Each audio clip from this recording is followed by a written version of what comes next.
Alright guys, let's get straight to it. I want to try something new with my content, so please stick around at least until the 2-minute mark to help push this video out a bit. While you're watching these oddly satisfying sprunk clips, I want to tell you something actually interesting. Drop a comment about a topic you'd want me to talk about in the future, and today I'll tell you about how World War II started. So, World War II was a terrifying event in human history. It started in Europe, just like all the world wars seem to. Nothing good came from it, and millions of lives were lost. Basically, the main aggressor was Nazi Germany. A totalitarian regime came to power with Hitler at the top. After a lot of blood and struggle, he got full control of the country. And then what did he do? He started pushing aggressive military policies against neighboring countries, pretending like, oh, I tried to make peace, but they were all unreasonable. First, he took over Austria, saying, well, they're basically Germans anyway. Then he went for a chunk of Czechoslovakia, claiming there were Germans living there. Eventually, he just took over the whole Czech part of the country. Then he turned his eyes to Poland. And this, right here, is what officially marks the start of World War II. But before attacking Poland, Hitler sent his foreign minister to Moscow. There they signed this thing called the Molotov-Ribbentrop Pact. It was officially about peace and friendship, but in reality, it was a secret deal to divide Europe between Germany and the Soviet Union. The USSR soon occupied the Baltic states, Estonia, Latvia, Lithuania, as well as part of modern-day Moldova, then called Bessarabia, and tried to invade Finland too. That didn't go so well. The Finns fought back and stayed independent. Then, together with Hitler, the Soviets invaded Poland. On September 1st, 1939, Hitler invaded from the west. And about 2.5 weeks later, on September 17th, Soviet forces attacked from the east. So yeah, they literally split Poland in two. That's how the war really kicked off. So as you can see, it wasn't just Hitler. Stalin played a big part too, modern-day Russia's historical figure. After that, France and Britain declared war, but they didn't really do much at first. It was what's known as the phony war, because nobody was really fighting. Later on, Hitler decided to turn on the Soviet Union, thinking they were weak. And well, they kind of were, but there were just so many of them. Plus, the US started helping the Soviets with weapons and support. And eventually, after a ton of suffering and loss of life, the war came to an end. Hope that was interesting. Let me know in the comments if you watched the whole story. Thanks, and see you in the next one. Hey everyone, today I want to talk to you about intelligence. What it is and what kinds there are. Now, there are a lot of different types of intelligence, and the classification can get pretty complex. But despite that, there are scientists who split our mindset into two big categories, fixed and growth. So, what's the difference between these two ways of thinking? Let me ask you this. Imagine you're trying to bench press 100 kilos. You show up to the gym, start with just the bar, easy, that's like 20 kilos. You add some weight, say 10 kilos on each side. It gets heavier, but still doable. Then you add more, try to hit the full 100, and you fail. So what do? Do you get upset and quit, like, well, guess this isn't for me? Or do you start training smarter, fix your nutrition, and come back stronger? And so one day you do bench that 100. Really think about it. What would you do? Because your answer actually shows what kind of mindset you have, fixed or growth. People with a fixed mindset usually give up easily. The second things get tough, they back down. They'll say, I'm just not good at this, or this isn't for me, and they stop trying altogether. Their brain doesn't produce enough dopamine to push through the challenge. Plus, there are mental blocks, fears, pressure, especially if they were raised a certain way. Now, people with a growth mindset, they're not superhuman. They're actually just like everyone else. They just train their brain to fight through difficulties. They don't love challenges, no one really does, but they don't fear them either. They face them. And here's the kicker, this mindset is not something you're born with. It depends on a lot of factors, but one of the biggest ones, childhood. If a kid grows up hearing, you got a good grade, you must be smart, then they'll start tying their value to results. They'll be scared of failing because if they fail, maybe they're not smart anymore. That kind of pressure can be brutal, especially on a young mind. On the other hand, if parents praise effort, I saw how much time you spent studying, good job, or you really worked hard on this, then that kid grows up believing that effort matters, that trying hard is something to be proud of, and that builds a growth mindset. Now, don't get me wrong, even if you've had a fixed mindset your whole life, you can still change it, but it's not easy. The second big factor here is self-discipline. You have to build that inner drive, the will to fight through struggle even when it sucks, even when no one's helping you, even when the world's against you. You've got to build that yourself. No one else can do it for you.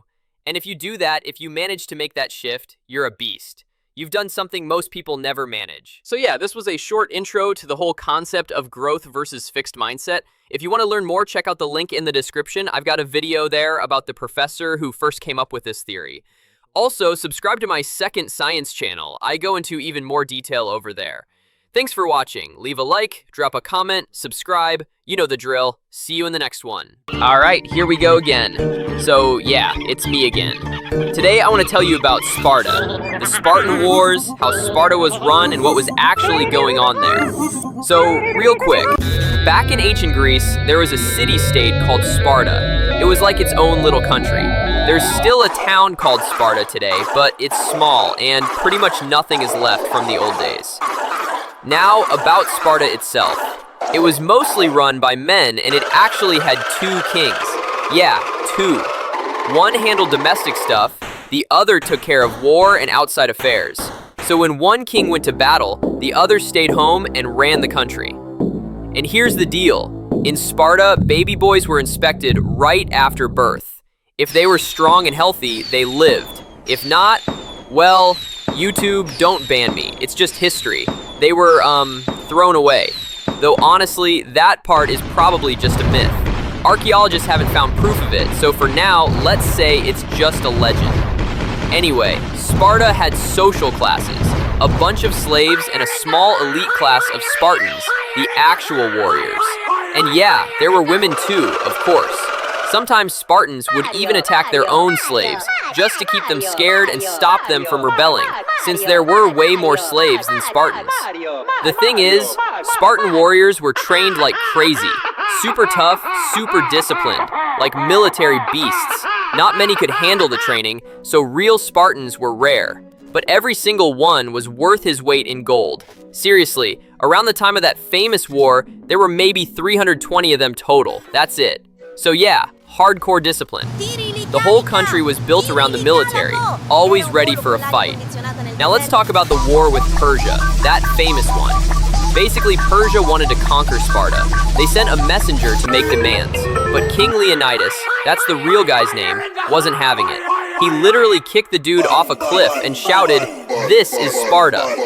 Then, the Spartans teamed up with other Greeks, so like a few thousand soldiers total. If I remember right, between 7 and 17,000.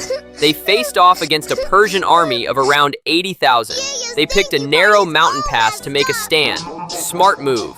They were actually holding off the Persians pretty well. But then, classic move, one of the Greek guys betrayed them, told the Persians about a secret path through the mountains. So the Persians flanked them, came from behind. That was it. Leonidas told the rest of the Greeks to retreat, and the 300 Spartans stayed to fight to the end. They fought hard. They took a lot of enemies down with them. But yeah, eventually numbers won. They were overwhelmed. Still, their bravery became legendary. So now you know a bit more about the Spartans. Please hit the like button and subscribe. Catch you next time. Alright, let's just get right to the point. While you're watching this ridiculous Sprunki stuff in the background, I also want to hit you with a bit of educational content. So today, I want to tell you about Troy and the whole Trojan horse story. You've probably heard of it, seen it in memes or cartoons, but chances are, you don't actually know the full story. Since this video is short and you're not here for a history lecture, I'll get right into it. Ancient Greece, 2 rival states, and from each state, 2 guys, best friends. One was named Achilles, and the other was Hector. Now here's the twist. Achilles was literally the son of a goddess.